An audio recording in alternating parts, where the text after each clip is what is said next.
Ayan, good morning mga Diaz. Meron naman tayong i-check dito na Aerox maingay.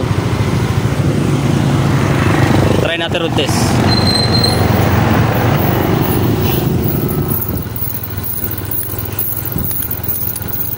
Ayan, maingay sa maingay.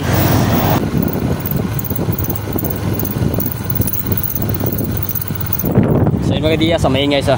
So check natin sa shop. Tara.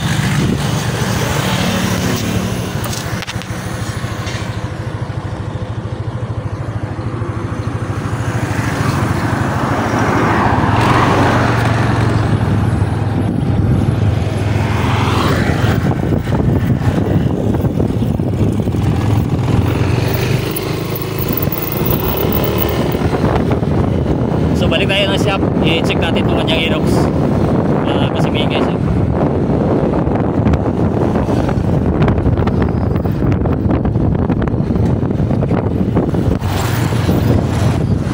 Aga!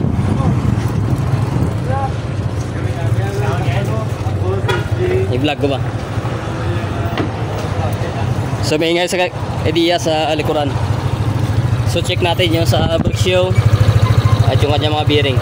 Ayan, check natin.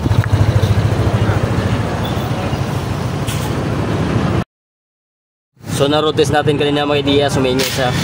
So try natin ikutin dito. Ayan, matigas.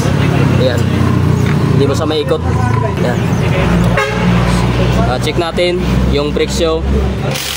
Baka putol yung spring at kanyang bearing. Check natin banda. Tigas, hindi maikot. Ayan.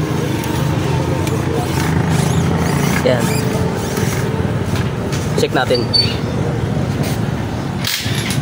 Ito mga Diaz, ang nabuksan na namin. So ito pala yung simula ng kanyang pag-iingay. Yung kanyang bearing. Ayan. Sira na. Yan. Hindi na siya magalaw. Yan. Wasak. Yung housing ng kanyang bulitas. Ayan. So pati yung kanyang brake shoe, check na lang namin. Ayun, mga Diaz, sa mga naka-Aerox, so dapat nyo palaging i-check itong bearing nyo dito banda sa kanyang rope drive, banda sa kanyang hub, sa kanyang mags. Ayan. Dapat palaging nyo itong i-check. Lagyan nyo ng grasa. Ayan. So dapat palaging nyo itong i-check. Ganito ang mangyari kapag hindi nyo sa ma-maintain ng grasa. Ayan. Wasak. Dito na mga Diaz, natanggalan natin yung kanyang bearing. So ang sukat ng kanyang bearing ay 6303. Ayan. 6303. So lagyan natin ng grasa. Ayan.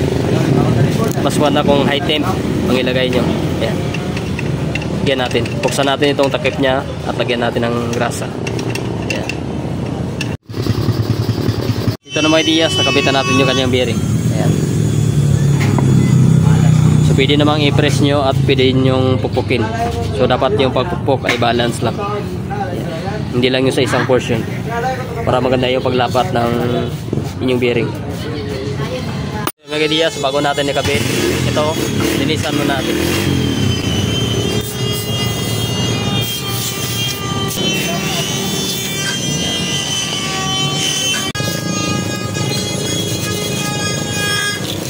Lilihain na natin ng 1,000.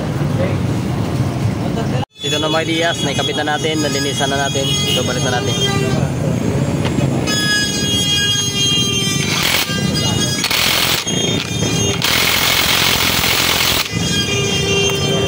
Ikutin natin. Yan, smooth na. So kanina hindi natin sa maikot kasi sira yung kanyang bearing. Ito kanyang bearing. Yan. Ngayon smooth na siya. Kapag ganong ingay mga Diaz, ang i-check nyo yung kanyang bearing. Kapag ganong ingay, so sira itong kanyang bearing. So goods nito. Ayan. So bearing lang yung problema sa dito sa kanyang Aerox. Balik na lang natin yung tabutso at i-rotate naman natin mamaya. Ayan. Balik natin ito kanyang shock. Ayan. Lahat. So ito na mga Diaz, natapos na natin. Ayan. So try na natin siyang i-road test.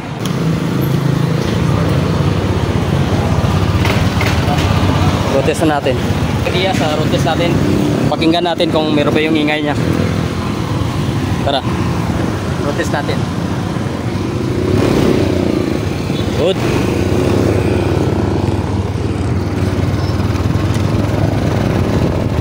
So nawala na yung kanyang ingay. Smooth na.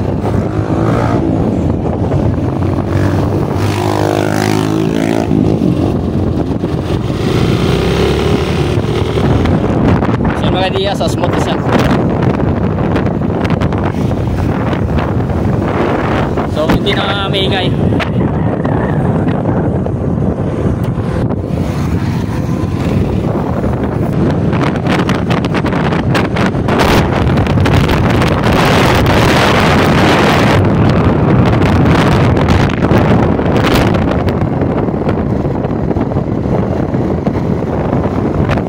Good siya mga idea, sa balik na tayo ng shop.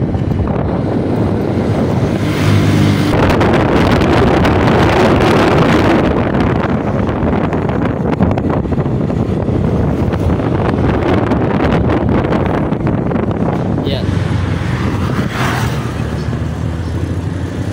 Boss, shout out. So mga idea, sa goods nitong Aerox, natawalan na yung ingay. Yung dito sa kanyang bearing, sa dito banda sa kanyang swing arm. Ayan. So ayan yung bearing 6303 size ng kanyang bearing.